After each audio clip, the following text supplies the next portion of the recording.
Hello everyone. Today we are going to talk about the Agile software engineering. What is Agile software engineering methodology? So let's begin with the problem Agile is designed to solve. In today's fast-paced software market, clients expect rapid delivery, frequent updates, and evolving features. Traditional methods like Waterfall with long development cycles and heavy upfront planning can't keep up. So this is where Agile comes up. Agile is a methodology focused on speed and adaptability. So it doesn't mean rushing or cutting corners. It means breaking work down into small, manageable parts and delivering value early and often. What are the goals of Agile? So we can say deliver functional software quickly through iterations. So you don't wait until the end of this project. Working software is delivered in every cycle. Also, Agile allows us to respond to change, whether that's a shifting requirement or new insight from users. On the other side, by minimizing unnecessary documentation and overhead, we focus our energy where it counts on building working features. There are many agile frameworks like Scrum, which we will talk about that in this chapter, maybe next video. Also, we will talk about XP or extreme programming. There are other famous agile frameworks like Kanban and feature driven development FDD and more. So there is no one size fits all approach, and the best method depends on the team, the context, and the product. Conventional software engineering, waterfall methodology. So before Agile, most software development followed the waterfall model, also called plan-driven development. We talked about that a bit in previous videos. Waterfall is a sequential approach. You move through phases like requirement gathering, design, implementation, testing, and deployment. So each phase must be fully completed before moving on to the next. This was especially suited for large, long life cycle systems like aircraft, control systems, banking platforms, insurance systems. So these systems are expected to run for decades. So stability and planning are crucial. When waterfall works well for requirements are stable and unlikely to change, when high reliability and regulatory compliance are essential, and there is time and budget for extensive documentation and testing. But there are some limitations like not suited for fast development. Changing requirements are hard to accommodate once the development begins, and heavy documentation overhead slows down the process. So this is why Agile was developed as a response to Waterfall's inflexibility and slowness in fast-moving environment. Waterfall vs Agile methodology. Agile emerged in 1990s in response to the limitations of the waterfall model.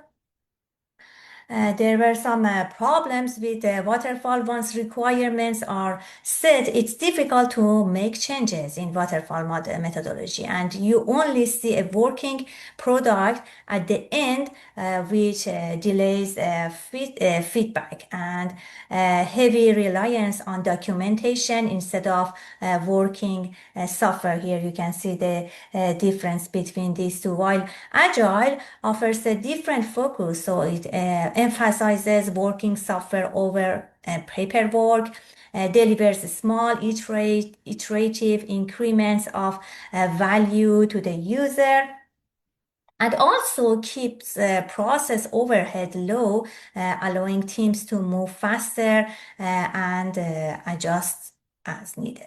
So this mindset shift from planning everything upfront to adapting throughout is at the heart of Agile. Incremental development in Agile methodology. In Agile, sorry, just go back. So, in Agile product development is organized around features, specific functionalities that offer value to the user. So, how it works? So, we um, prioritize features based on importance. The team works on implementing just as the current top priority feature. And once that feature is developed, users test it and provide feedback, and that feedback guides what we do next. It's a continuous learning driven cycle. So this process is called incremental development, and it's what enables agile teams to stay responsive and deliver value early and often. Okay, so this is the cycle, and we will explain each step. So as you see, steps are in a cycle after each other, and it gradually expand and finalize the final application. So let's explain about the steps of the cycle one by one. So we have first we have a select feature. So we choose what to work on next from the product backlog. So which the product backlog is a prioritized list of desired features or tasks. After that, we have to refine feature description. So to ensure everyone on the team understands what needs to be built. This includes clear goals and implementation guidelines. After that, we have the implement and test, develop the feature, and create automated tested to ensure it works correctly.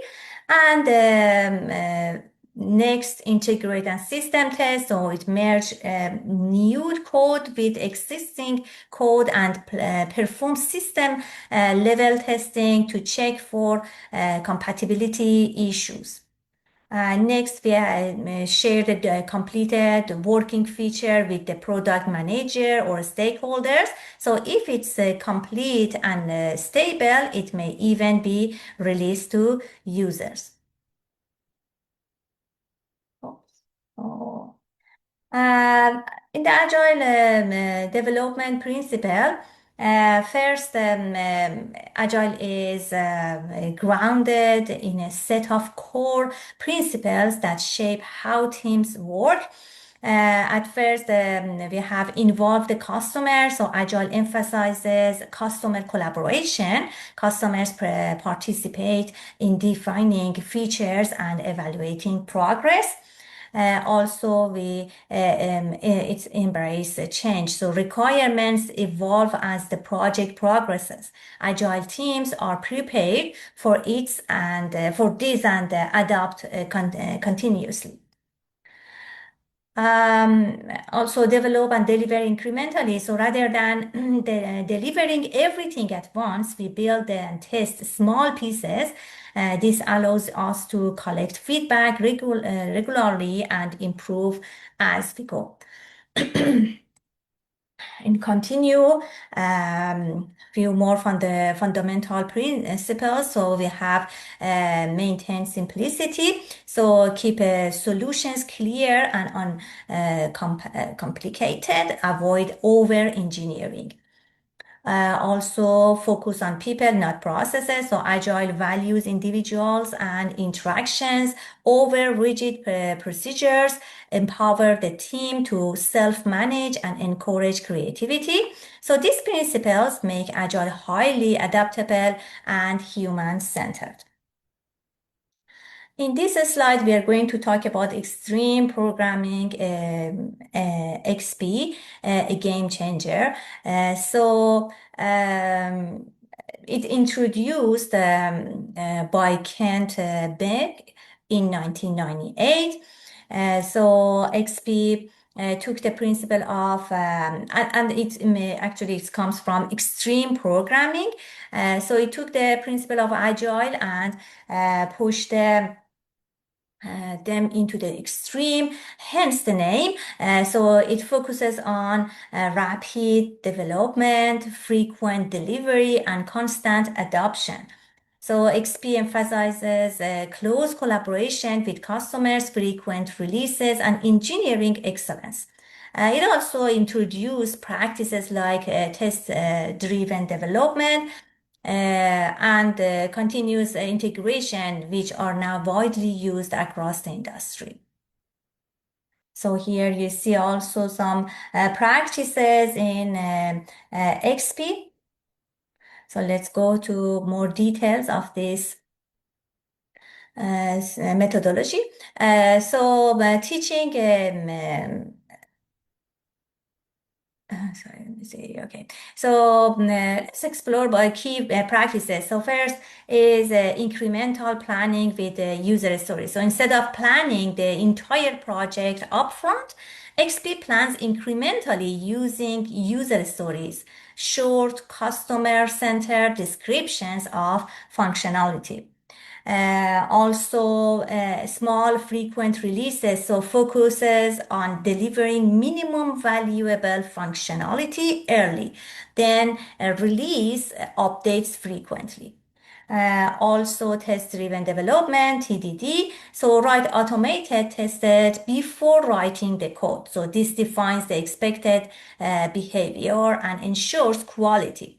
Tests run automatically to ensure new code doesn't break existing functionality.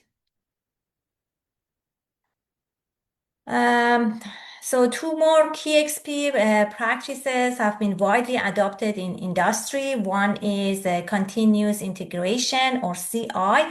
After every code change, developers integrate their work into the main code base. A new version is automatically built, all unit tests are run, integration is accepted only if all tests passes. So this ensures system stability at all time. The other one is refactoring. Developers are encouraged to regularly improve code structure, make it simpler, cleaner, and more efficient without changing its behavior. So together, these practices improve both product quality and team productivity. And as you can see here is the cycle for the XP release. So it starts from select user, break down stories, or plan release, develop, integrate, test, release software, and evaluate it. And also it can repeat and repeat. So we're done with this chapters and we will continue to explain more about the XP and the other methods in next video. Thank you.